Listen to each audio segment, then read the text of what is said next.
ये कंटेंट आज तुम YouTube पे फ्री ऑफ कॉस्ट देख रहे हो।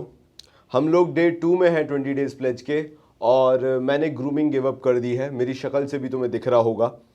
पता है जिसको पढ़ाने का पैशन होता है ना, उसका कंटेंट हर बार टॉप नॉच होता है। तुम लोगों ने सिर्फ एक चीज़ मिस की है, और वो है बस वो शुरुआत जो शायद बाकी लोग 1 महीने पहले ले सकते थे या 1 महीने पहले ले चुके हैं। लेकिन एक्चुअल में क्या तुमने कुछ मिस किया है? कुछ भी नहीं। अगर आज तुम इस 20 डेज प्लेज में बैठे हो और आज ये वीडियो ख़त्म कर रहे हो, तो एक चीज़ याद रखना, कल चाहे तुम्हारा बोर्ड का पेपर हो या कुछ 1 आध महीने बाद बोर्ड का पेपर हो या तुम्हारा स्कूल का टेस्ट हो, ये कंटेंट देख के तुम्हें पता चल जाएगा जब ट्रेलर इतना स्ट्रांग है तो कॉमर्स बाबा ऐप पे पिक्चर कितनी मजबूत होगी। शुरू करते हैं।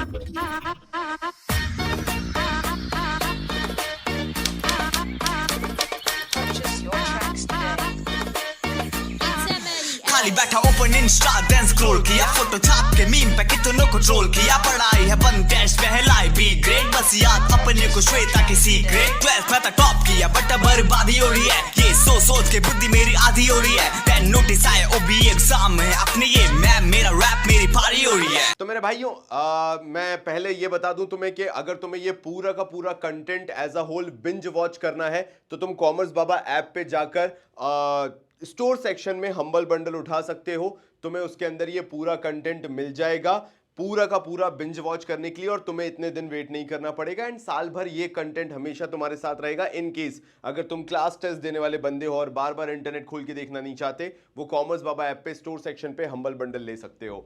तो शुरुआत करता हूं मेरे भाइयों कि मैंने कल क्या करवाया था। कल तुम्हारे और मेरे बीच बड़ी सिंपल सी बात हुई थी। मैंने तुम्हें बोला था 4 तत्व कर लो, अच्छे से कर लो। Visible item, invisible item, unilateral transfers, capital transfers, ये पूरा बेस बनाते हैं when it comes to balance of payment जैसा चैप्टर। आज मैं तुम्हें एक नया टॉपिक करवाने वाला हूं जिसको नाम दिया जाता है बैलेंस ऑफ ट्रेड। अब तुम मुझसे पूछोगे यार बाबा जी ऐसा क्या बताने वाले हो बैलेंस ऑफ ट्रेड के बारे में? मैंने क्या बोला था? 4 तत्व बताए थे। आय हाय हाय हाय हाय हाय, 4 तत्व क्या थे मेरे भाइयों? पहला था विजिबल आइटम, दूसरा था इनविजिबल आइटम, तीसरा था यूनिलैटरल ट्रांसफर, चौथा था कैपिटल ट्रांसफर।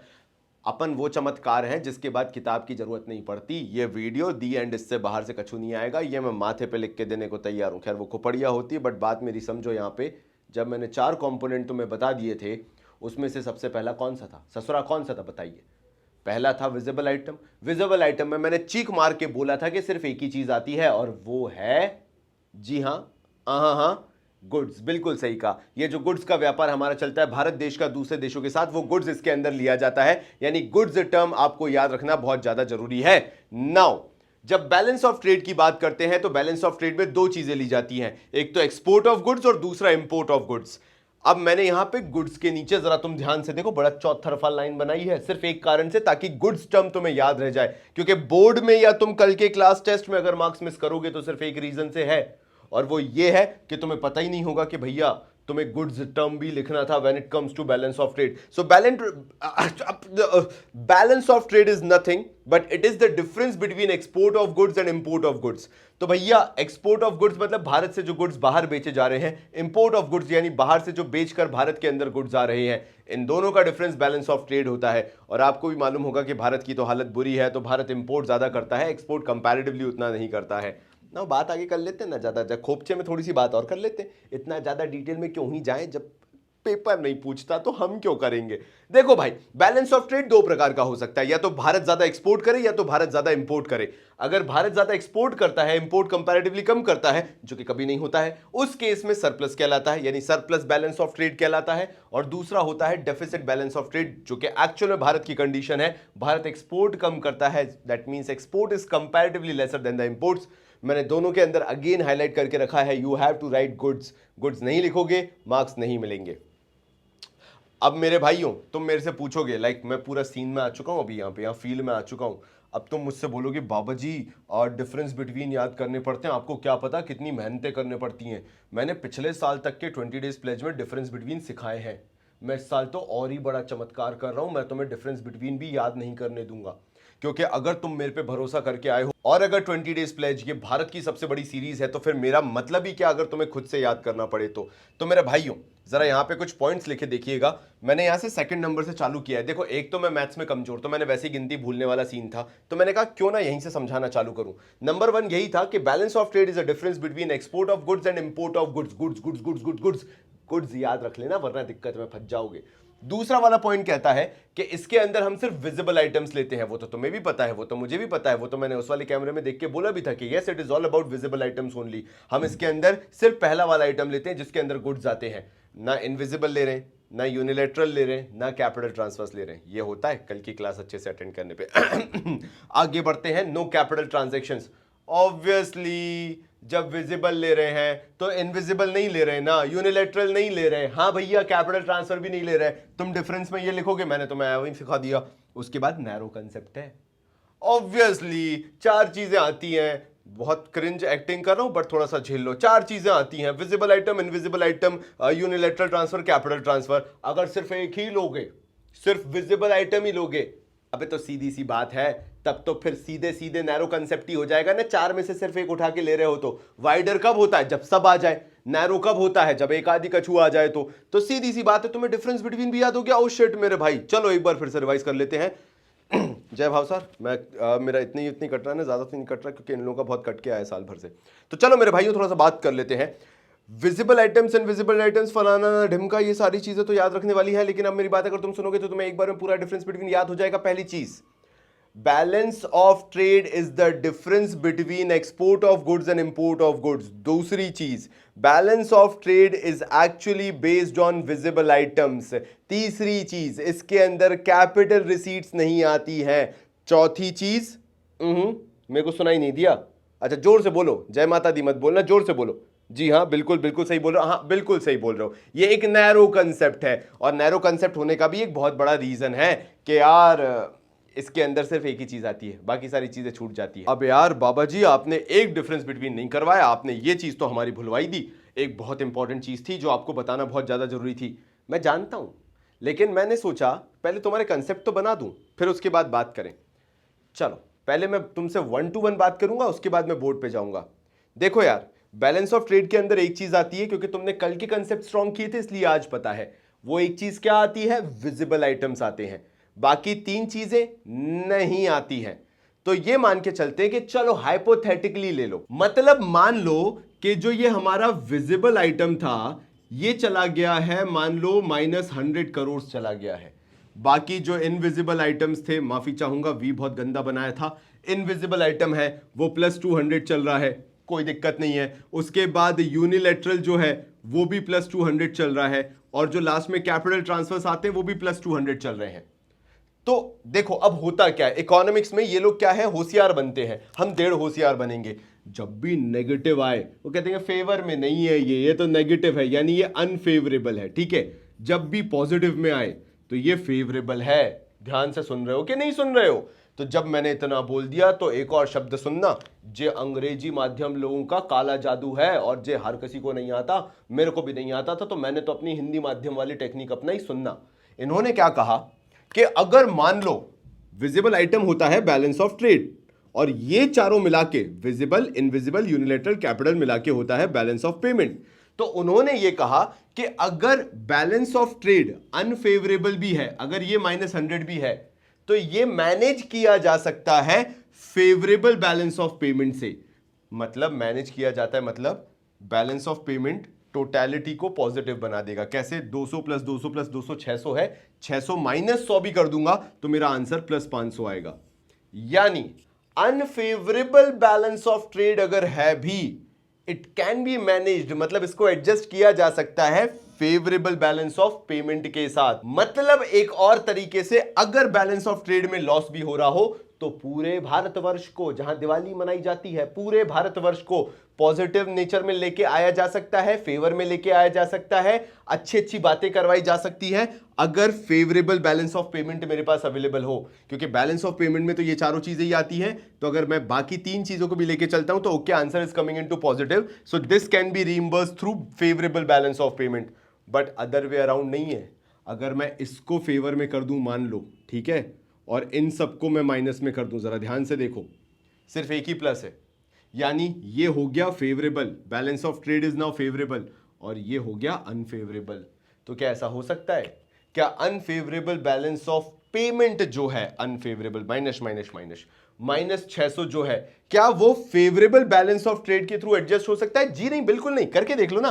-200 -200 -200 total -600 -600 plus 100 -500।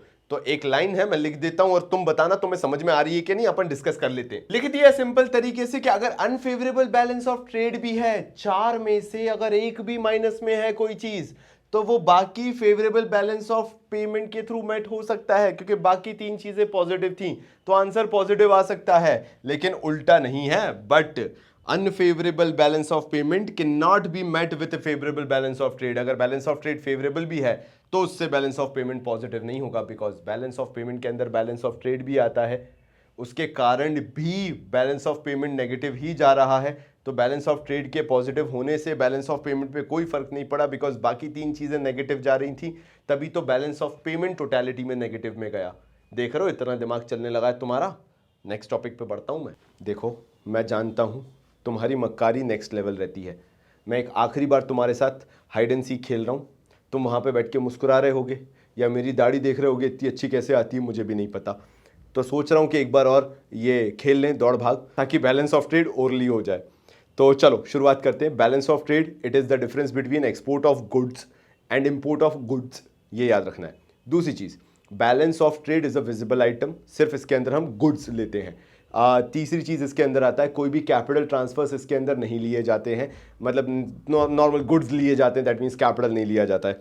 और चौथी चीज ये है कि बैलेंस ऑफ ट्रेड जो है वो ऑब्वियसली नैरो कंसेप्ट है, उसका सिंपल लॉजिक ये जाता है कि इसके अंदर सिर्फ एक आइटम आता है, जबकि आइटम टोटल 4 होते हैं। तो balance of payment comparatively wider concept हुआ एक तरीके से देखा जाए तो।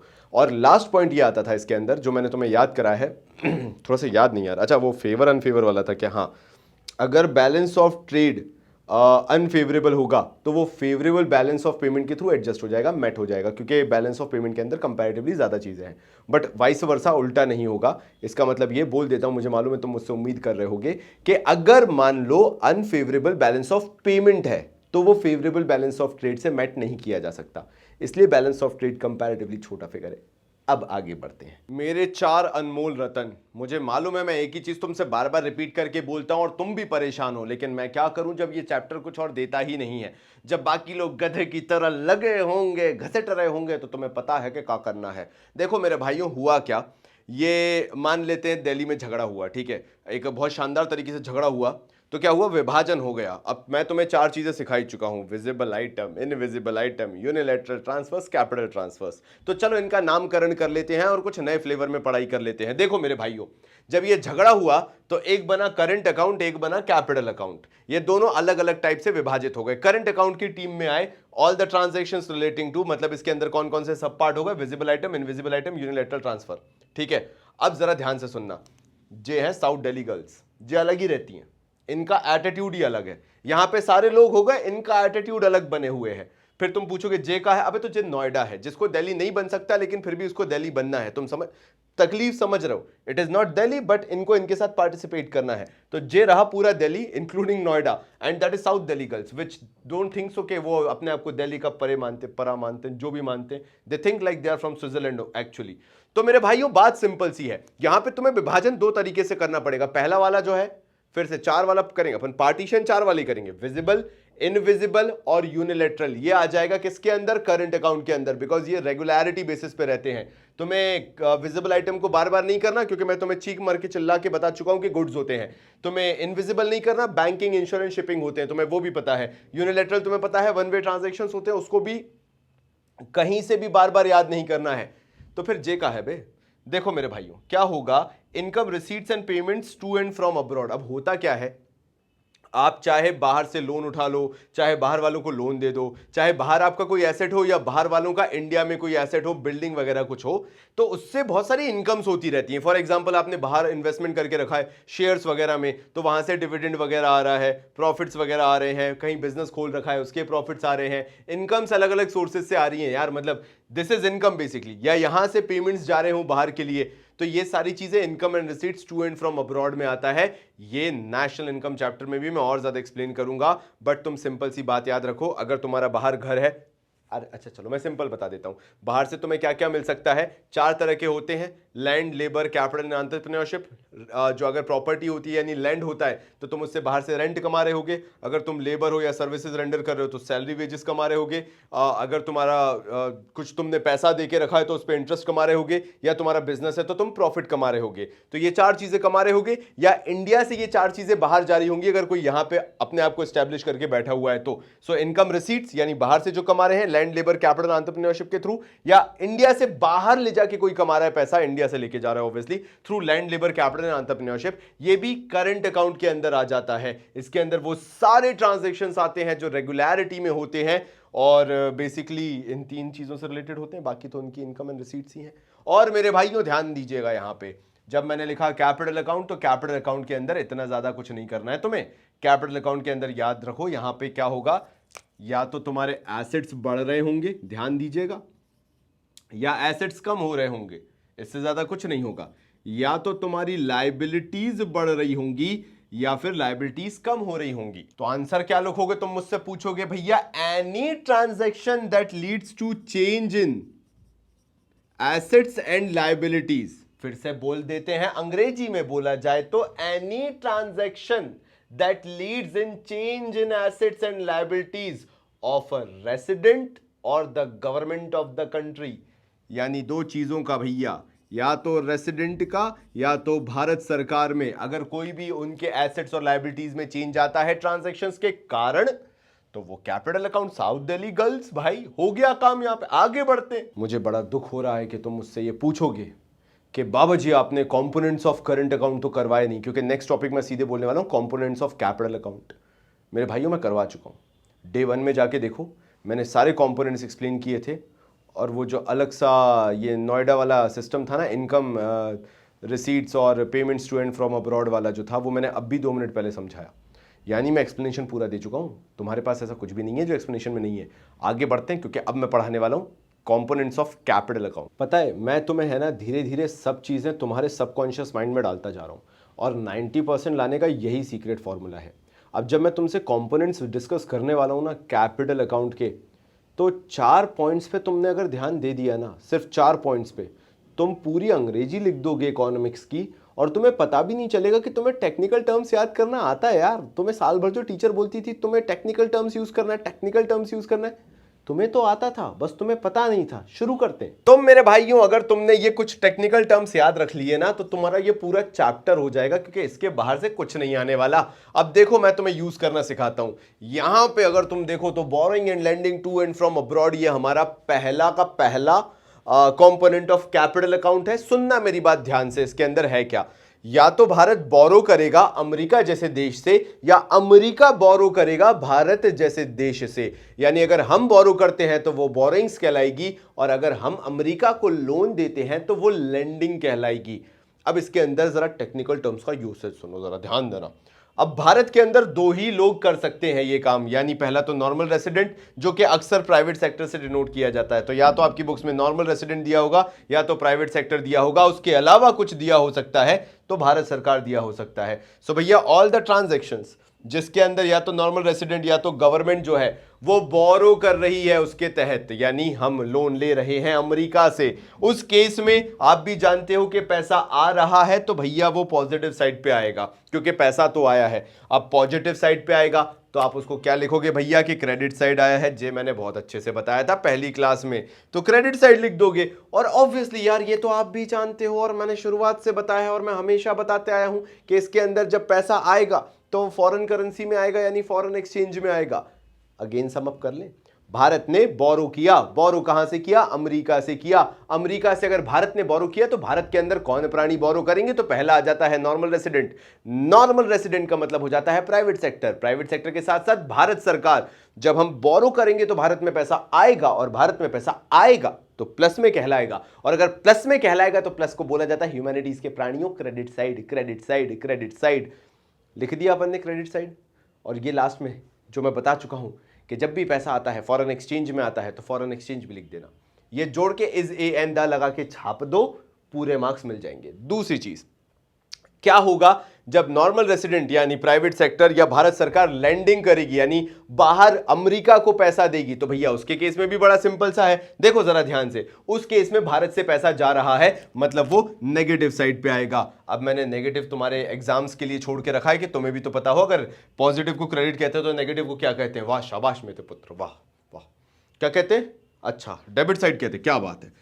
तो भैया नेगेटिव को आप डेबिट साइड पे लिख दोगे और उसके अंदर भी फॉरेन एक्सचेंज तो आएगा ही आएगा, तो कोई बहुत बड़ी बात नहीं है जो तुम्हें अलग से याद रखनी है। तो मेरे भाइयों चलो शुरू करते हैं। Investment to and from abroad समझना। इन्वेस्टमेंट टू अब्रॉड, तुमने क्या करो, तुम थे एक अच्छे इंसान, भारत के नॉर्मल रेसिडेंट, प्राइवेट सेक्टर के बढ़िया ओनर थे, तुमने अमेरिका की कोई कंपनी में पैसा लगा दिया यानी शेयर्स में पैसा लगा दिया। इन्वेस्टमेंट टू अब्रॉड, भारत से लेकर अमेरिका में पैसा लगाना, यानी भारत से पैसा अमेरिका चला गया। भारत से क्या कम हुआ होगा? फॉरेन एक्सचेंज कम हुआ होगा, क्योंकि भारत पैसा लगा रहा है ना बाहर। इन्वेस्टमेंट टू अब्रॉड, पैसा कम हुआ होगा तो भैया माइनस, मतलब डेबिट साइड आया होगा। किसने लगाया होगा? या तो प्राइवेट सेक्टर ने या तो भारत सरकार ने। अंग्रेजी में जोड़ के लिख दोगे तुम ना। दो जगह बाहर पैसा लगाया जा सकता है, या तो शेयर्स में या तो रियल स्टेट यानी प्रॉपर्टी में पैसा लगाया जा सकता है। That will be investment to abroad which will be noted on the debit side. Investments from abroad, from abroad का मतलब है ये लिखा हुआ है फ्रॉम अब्रॉड। इसका मतलब है कि बाहर से फिरंगी लोग आ रहे हैं, फॉरेन कंट्रीज आ रही हैं, यानी फॉरेन रेसिडेंट्स आ रहे हैं और वो भारत में पैसा लगा रहे हैं। अब सोच के देखो, वो बाहर से आ रहे हैं तो भारत से फॉरेन एक्सचेंज बाहर से फॉरेन एक्सचेंज भी लेके आएंगे। अब जब बाहर से फॉरेन एक्सचेंज लेके आएंगे तो भैया अपना सपना मनी मनी हो जाएगा, मतलब प्लस हो जाएगा, और प्लस मतलब क्रेडिट साइड पे आएगा भारत के अंदर, क्योंकि पैसा आ रहा है और ऑब्वियसली फॉरेन एक्सचेंज आ रहा है तो वो भी मेंशन कर देना उसके अंदर। सोचो तुम्हें आंसर लिखना कितना सिंपल है, बस ये कुछ चीजें लिख लो।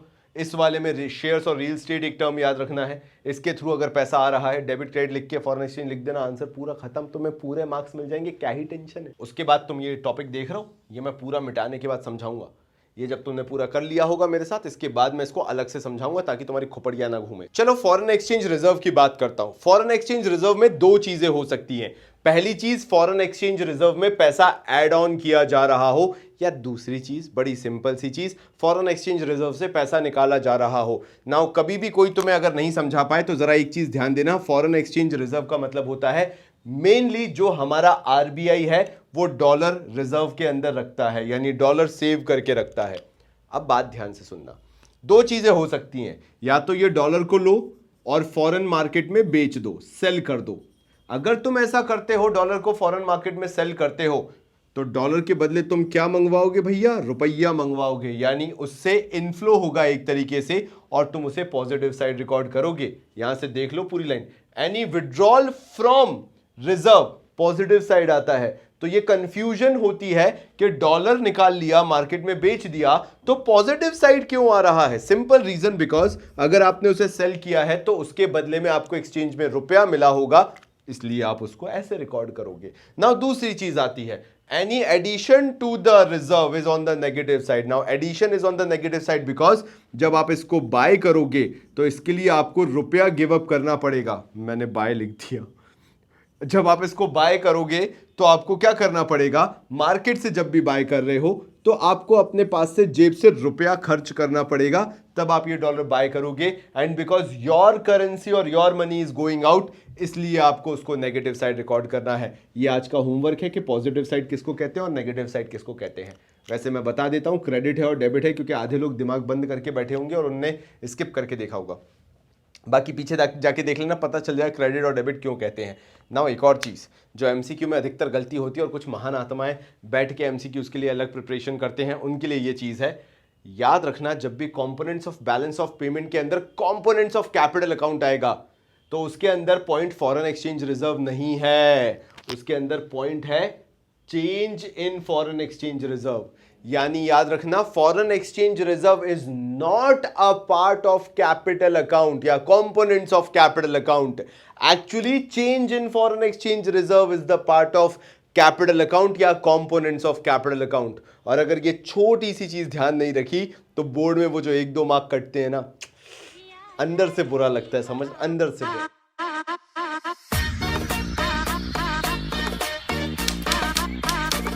Purchase your track खाली बैठा ओपन इंस्टा देन स्क्रॉल किया, फोटो छाप के मीम पे कितनों को ट्रोल किया, पढ़ाई है बंद टेस्ट में है लाई बी ग्रेड, बस याद अपने को श्वेता की सीक्रेट। 12th में तो टॉप किया बट अब बर्बादी हो रही है, ये सोच के बुद्धि मेरी आधी हो रही है, देन नोटिस आया ओबी एग्जाम है अपने ये मैम, मेरा रैप मेरी पारी हो रही है।